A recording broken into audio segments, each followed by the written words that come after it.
যে এরা ওসমান হাদিকে যেভাবে শেষ করে দিয়েছে, এই নাসিরউদ্দিন পাটোয়ারিকেও আজকে এরকমের তারা ছক এঁকেছিল। কিন্তু আমরা ছিলাম এবং আমাদের অঙ্গ সংগঠনের লোকজন ছিল, 11 দলীয় ঐক্যজোটের লোকজন ছিল বিদায় এটা তারা পারে না। আমরা ভিতরে যাওয়ার পরে ইভেন বাহারুল্লাহ হাবিবুল্লাহ কলেজের ওখানে প্রিন্সিপালকেও কনসার্ন আছে যে এখানে আজকে নাসিরউদ্দিন পাটোয়ারি এখানে আসবে, পিঠা উৎসব আছে, পিঠা পূজা আসবে, এখানে সে একটা খুব একটা সৌন্দর্যপূর্ণ একটা ভালো একটা পরিবেশ সৃষ্টি হবে, আনন্দময় একটা জায়গা পরিবেশ সৃষ্টি হবে। কিন্তু সন্ত্রাসী গোষ্ঠীটা তারা উৎপত্তি ছিল যে কখন আসবে। ঠিক যখনই আমরা যখন ভিতরে ঢোকার পরে আমাদের উপর থেকে ডিম, ইট এবং এর আগে আপনারা দেখবেন যে আপনাদের ভিডিওগুলো দেখবেন ওখানে ওরা মানে এমনভাবে চাচ্ছিল যেমন ওই যে আপনাদের বলেন মৌমাছি যেরকম ধরে না, ঠিক আমাদেরকে ওইভাবে ধরে ফেলেছিল। ভাবছিলাম আমাদের সবগুলোকে শেষ করে দিবে, কিন্তু আমরা তো জুলাই যোদ্ধা, ঠিক আছে, আমরা 36 জুলাই আমরা রক্ত দিয়েছি রাজপথে। তো আমাদেরকে এভাবে ওই একটু ইট মারিয়া, ডিম মারিয়া, একটু হুমকি দিয়ে দামকি দিয়া আমাদেরকে দমাইতে পারবে না। আমরা ছিলাম, আমরা আছি, আমরা থাকবো। তবে এই যে নির্বাচন কমিশন যে কাজগুলো করতেছে, আমি মনে করি এটা প্রশ্নবিদ্ধ বাংলাদেশের জন্য। যে একজন প্রার্থীকে যদি তারা সেফটি না দিতে পারে এবং নির্বাচনের মাঠ হবে কি দুজনের পক্ষে কথা বলবে, প্রত্যেকের প্রচারণা চালাবে, জনগণ রায় দিবে, হা ভোট জনগণ দিবে, সাপলাকলি না ভিন্ন প্রার্থী কাটিয়ে দিবে সেটা জনগণ রায় দিবে। কিন্তু তাই বলে যে এক গুপ্ত চলে গেছে আর এক গুপ্তরা চলে আসবে, হ্যাঁ, এক ফেসিস্ট আমরা তাড়িয়ে ফিরেছি আর এক ফেসিস্টে আবার মাথা ছাড়া দিয়ে উঠতেছে, এগুলো আমাদের জন্য অশনি সংকেত দেশের জন্য। এবং আমি মনে করি নির্বাচন কমিশনের নিরপেক্ষ তদন্ত করা হোক এবং তদন্ত করা উচিত, যাতে করে একটা দল বা একটা গোষ্ঠীর দিকে যদি তারা ঝুঁকে পড়ে, নির্বাচন কমিশন মনে রাখতে হবে পূর্বের সিএসের কী ঘটনা হয়েছে আপনারা দেখছেন, মনে রাখতে হবে সেটা আপনাদেরকে।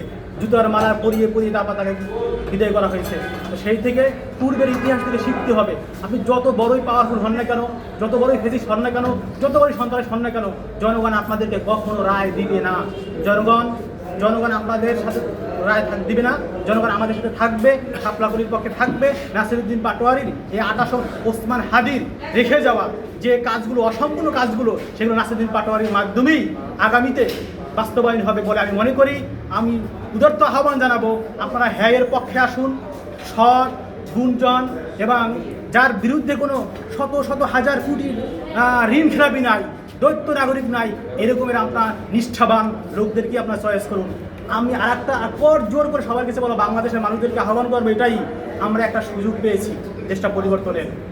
54 বছর ইতিহাসে কিন্তু আমরা দেশটা সুযোগ করার এরকম সুযোগ আমাদের সামনে আসে নাই। আমরা এখন এসেছে সন্ত্রাসবাদ, পরিবারতন্ত্র, এগুলো আমরা দূর করতে পারবো যদি আপনারা একটু ন্যায়ের পক্ষে দাঁড়ান, সত্য ন্যায়ের পক্ষে দাঁড়ান এবং 10 দলীয় 11 দলীয় ঐক্যজোটকে আপনারা সাপোর্ট দিয়ে যদি সংসদে পাঠান, তাহলে আমরা দেশকে সুন্দরভাবে বিনির্মাণে আমরা আপনাদের সহযোগিতা কামনা করছি। আজকে আমাদের পূর্ব নির্ধারিত কর্মসূচি ছিল হাবিবুল্লাহ বাহার কলেজে।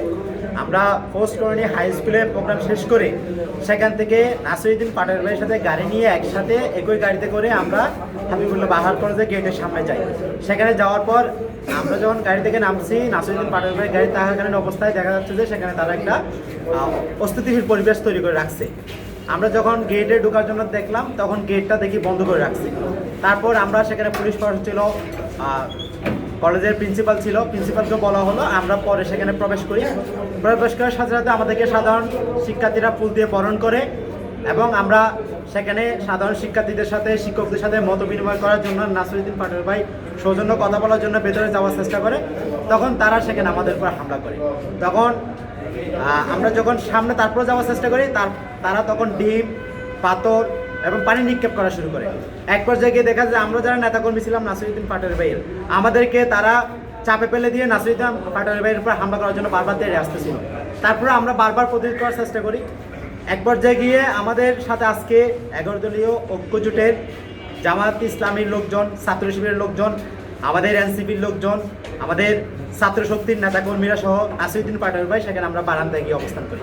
বারান্দায় গিয়ে যখন আমরা অবস্থান করি, নাসিরউদ্দিন পাটোয়ারি ভাই সবার উদ্দেশ্যে বক্তব্য দিচ্ছিল এবং মানুষকে, সাধারণ শিক্ষার্থীদেরকে অ্যাওয়ার্ড করতেছিল যে ঢাকা 28 কোনো ধরনের দখলদারিত্ব চলবে না, শিক্ষা প্রতিষ্ঠানে কোনো ধরনের সন্ত্রাসী কার্যক্রম চলতে পারে না। তখনই তারা উপর থেকে এবং মাঠের মাঝখান থেকে আমাদেরকে পাথর নিক্ষেপ করা শুরু করে। শুধু তারা সেখানে ক্লান্ত ছিল না, আমরা তাদেরকে এতটুকু বলছিলাম যে ঠিক আছে, আমরা শান্তিপূর্ণভাবে বের হয়ে যাব। আমাদেরকে তারা বের হওয়ার সুযোগ দেওয়া নাই। পেছন থেকে নাসিরউদ্দিন পাটোয়ারি ভাইয়ের উপর আবার হামলা করছে। তখন আমরা যারা ছিলাম পাটোয়ারি ভাইয়ের সাথে আশেপাশে, আমরা 7-8 জন আহত হই। আমি নির্বাচন কমিশনকে এবং সরকারকে আহ্বান করব, আপনারা অনতিবিলম্বে আজকের এই ঘটনার সুষ্ঠু তদন্ত সাপেক্ষে বিচারের আওতায় নিয়ে আসুন সন্ত্রাসীদেরকে। একটা শিক্ষা প্রতিষ্ঠানে যদি সে এই ধরনের সন্ত্রাসী কার্যক্রম চলে, তাহলে এই ঢাকা শহরের মানুষের নিরাপত্তাটা কোথায় আছে? আমি এই জুলাই গণ অভ্যুত্থানের সম্মুখ সারির একজন যোদ্ধা, আমি কেন্দ্রীয় সমন্বয়ক ছিলাম, কুমিল্লাতে আমি আন্দোলনের নেতৃত্ব দিয়েছিলাম। আজকে আমরা এই দেশের পরিবর্তনের জন্য, দেশের সংস্কারের জন্য, মানুষের নিরাপত্তার জন্য আমরা রাজনৈতিকভাবে রাজনীতির মাঠে আসছি। আমরা আমাদের কাছে টাকা নাই, পয়সা নাই, সন্ত্রাসী নাই, ক্যাডার বাহিনী নাই, কিন্তু যাদের সন্ত্রাসী বাহিনী আছে তাদের বিরুদ্ধে আমাদেরকে লড়তে হচ্ছে। আজকে পুলিশ প্রশাসন তাদের পক্ষে হেলে গেছে, নির্বাচন কমিশন তাদের পক্ষে হেলে গেছে। আমি সাধারণ মানুষের কাছে বিচার দিব, এই দেশবাসীর কাছে বিচার দিব। আপনারা আগামী 12 তারিখ নাসিরউদ্দিন পাটোয়ারী ভাইকে শাপলাকলি মার্কায় জনরায় দিয়ে সন্ত্রাসীদের বিরুদ্ধে আপনাদের প্রতিবাদ জানাবেন।